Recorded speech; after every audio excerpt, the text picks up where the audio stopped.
eto kanina may binigay kaming bouquet sa inyo. Kala nyo, simpleng bouquet lang ito. Hindi. May Yan, purpose dito pala. yan. May purpose yan. Kaparaan. May mga Ang sulat. ribbon yan na pula na may mga nakalagay na awitin to ni Aiza, complete the sentence. Okay? Okay. Sige, sige ikaw muna, ladies first. Bumunot ka. Ha? Ayusin natin. Ayan. Sa bubunot. Ayan. Ang nabunot ni Lisa ay... Para lang sa'yo, ibibigay Para lang ko. sa'yo. Hindi, ako daw. Siya Ako po ulit? Siya. Okay. Okay. Para lang sa'yo. Yun ang ninintay ko. Yan. Para lang sa'yo, kahit ano pa ang ibigay ng tadhana, haharapin lahat para ikaw ay maging maligaya. Pwede! Okay. Ikaw na ang bumunot, Uwetik, ikaw uwetik. bumunot. Makata, makata. Ikaw bumunot. Babasahin mo naman. Dudugtungan ni Lisa. Ha!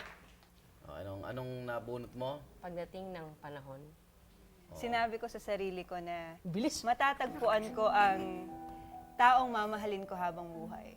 At dumating na yung panahon na yun. Yun. Dahil dumating ka sa buhay ko. Ito. Tapos ako ito. Saan yun? Madalas Kong tinatanong sa sarili ko Oh. kung ba't ba ako sinuwerte ng ganito. Naku naman. competitive talaga to, no? Madalas kong tinatanong sa sarili Hindi ko pa siya tapos. kung ano bang magandang nagawa ko Ba't sinusundan mo? dahil ako? bigla ka na lang dumating sa buhay ko. Ikaw pa rin may kasalanan.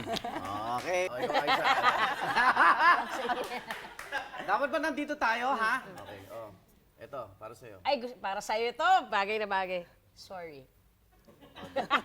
Complete the sentence. Sorry. Sorry kung minsan hindi ako marunong mag-sorry. Wow. Ay, no. Oo nga.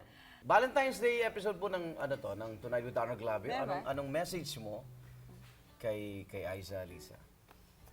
Napakaswerte ko kasi finally nakakita na ako ng taong mahal na mahal ako ng buong buo. Hindi lang yung mga mabubuting bagay tungkol sa akin, pero lahat pati pagkakamali ko.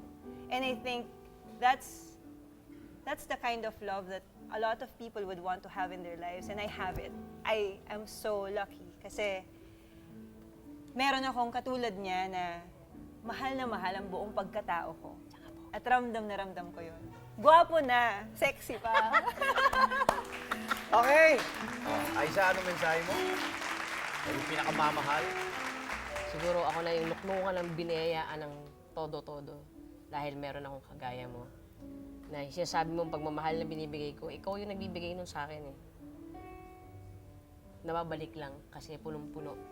Kasi you never hold back. Every time. So, makakaasa ka na kung sino ka man, sa panahong pinakaayaw mo yung sarili mo, sa panahong pangit ang pakiramdam mo, sa panahong maasim ang kilikili mo, at mabaho ang paa mo, mamahalin kita. Lalo pa. Okay na sana. Obra.